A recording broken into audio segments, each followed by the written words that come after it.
হে বন্ধুরা, আজকে চলে আসছি লেবুর বাগান। অর্থাৎ আপনারা যে লেবুগুলা খাচ্ছেন ঢাকা শহর বা অন্যান্য শহর অঞ্চলে, সেই লেবুগুলা কোথা থেকে আপনারা পেয়ে থাকেন তারই একটা ধারণা, বিরাট ধারণা দেওয়ার জন্য পুরো এলাকা জুড়েই লেবু। এটা হলো ধামরা এলাকার বিলকুষ্ণা গ্রাম। প্রায় 1 থেকে 1.5 কিলোমিটার রাস্তার দুই পাশ দিয়েই কিন্তু ঘেঁষে করা হয়েছে লেবুর বাগান। এই আছে দেখছেন, অনেক লেবুর বাগান, লেবুর গাছ অনেক, যত দূর যায়।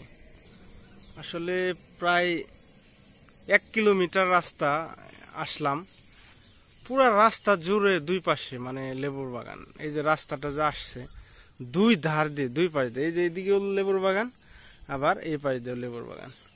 মানে একা ধারে আপনাদের যদি মোটর সাইকেল চালিয়ে একা একা ভিডিওটা করা যায় না। এখানেও দেখেন নতুন করে লেবুর বাগান করছে, শুরু করেছে। আসলে সুন্দর অনেক।